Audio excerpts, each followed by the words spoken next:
आते हैं सल्यूट और water transport in the loop of Henle. Loop of Henle में दो पार्ट्स होते हैं, एक डिसेंडिंग पार्ट होता है, this is the descending part, this is the ascending part. Descending part सारा का सारा थिन होता है, जबकि असेंडिंग पार्ट में दो पार्ट्स होते हैं, आधा थोड़ा सा नीचे से थिन होता है और ऊपर से इतना थिन है और आगे से ऊपर से थिक है।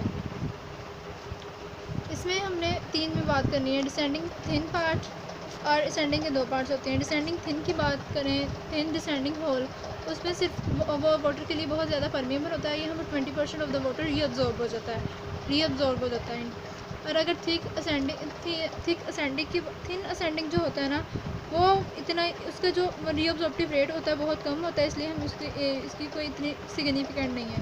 लेकिन जो थिक असेंडिंग होता है ना, जो ऊपर आता है, सेकेंड हाफ में आता है ऊपर वाला, उसमें सोडियम क्लोराइड और पोटाशियम है 25% रीअब्जॉर्ब हो जाते हैं।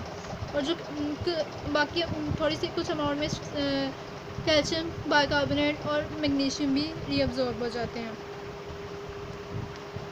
अब वो कह रहे हैं कि ये जो थिन में हमने कहा था ना 20% वाटर रीअब्जॉर्ब हो जाता है, ये वाटर ज़्यादातर ना यहीं पे रीअब्जॉर्ब हो जाता है अलोंग द लूप ऑफ फैनल, और वो इसी जगह पे हो जाता है। क्यों? क्योंकि बाकी ये वाला एरिया तो बिल्कुल ही इम्परमिएबल है उसके लिए, वाटर के लिए। इसके अलावा हाइड्रोजन की सिक्रीशन होती है into the thick ascending loop of Henle में।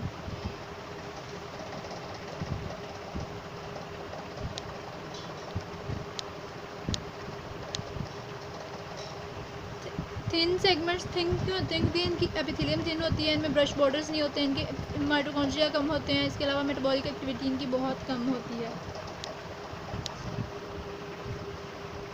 अगर हम thick ascending loop of Henle में ट्रांसपोर्ट देखें तो सबसे पहले this is the basolateral membrane, this is the luminal membrane, this is renal interstitial fluid, this is the tubular fluid, this is the tubular cells, this is the transport sodium potassium pump, this is the sodium potassium pump.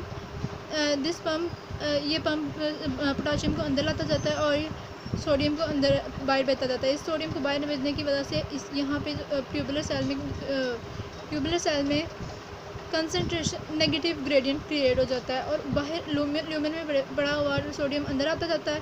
जब ये अंदर आएगा तो hydrogen बाहर secrete होते जाएंगे, reabsorption यहाँ पे होगी और सिक्रेशन यहाँ पे होगी, हाइड्रोजन सिक्रीट होते जाएंगे। इसके अलावा ये होता है sodium hydrogen pump, this is the sodium potassium ATPase pump, this is not the primary active transport, this is not primary active transport क्योंकि इसमें एटीपी हम डायरेक्टली यूज़ नहीं कर रहे। इसके अलावा होता है 1 सोडियम 2 क्लोराइड और 1 पोटाशियम ट्रांसपोर्टर होता है। इसमें सोडियम जब अंदर सोडियम का ग्रेडियंट अपने ग्रेडियंट के अलोंग जाता है इनटू द ट्यूबुलर सेल्स, तो इसके साथ साथ 2 क्लोराइड और 1 पोटाशियम भी अंदर चला जाता है। अब वो ये कहते हैं जो ये ल्यूमर है ना, यहाँ पे प्लस ये अंदर चला जाता है और क्लोराइड अपने क्लोराइड चैनल्स के ज़रिए बाहर चला जाता है और सोडियम पोटाशियम एटीपेज पम्प के ज़रिए बाहर चला जाता है। और ये इस पम्प पे अगर हम डाययूरेटिक्स यूज़ कर सकते हैं, अगर फ्यूरोसिमाइड, इथीना, एथाइक्रानिक एसिड और बोमिटामाइड हम यूज़ करें ना डाययूरेटिक्स, तो इसको ब्लॉक कर देते हैं, उसकी वजह से सोडियम अंदर ये सारा काम नहीं हो पाता। अब वो कहते हैं कि ना यहाँ पे ना पॉजिटिव होता है ल्यूमन ट्यूबुलर मेम्ब्रेन में +8 मिलीवोल्ट का पॉजिटिव ग्रेडियंट होता है। क्यों होता है? क्योंकि यहाँ पे ना पोटाशियम हालांकि आते होना तो नहीं चाहिए, क्यों? क्योंकि जितने इस ट्रांसपोर्ट के ज़रिए जितने अंदर जा रहे हैं उतने ही बाहर आ रहे हैं।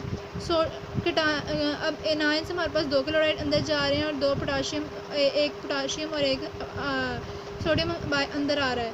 लेकिन वो कहते हैं कि ना जो पोटाशियम है ना उसकी बैक लीकेज होने शुरू हो जाती है, उसकी वजह से इस यहाँ पे ना +8 मिलीवोल्ट का ग्रेडियंट क्रिएट हो जाता है। इस ग्रेडियंट की वजह से सोडियम, पोटाशियम और मैग्नीशियम, कैल्शियम ना पैरासेलुलर डिफ्यूजन के ज़रिए रीनल इंटरस्टिशियल फ्लूइड में रीअब्जॉर्ब होना शुरू हो जाते हैं। और वो कहते हैं कि ये जो this is all in the thick ascending loop of Henle. Thick ascending loop of Henle में वाटर बिल्कुल भी अब्जॉर्ब नहीं होता, उसकी वजह से जो यूरिन है ना उसकी कंसनट्रेशन या डाइल्यूशन में बहुत हेल्प मिलती है हमें।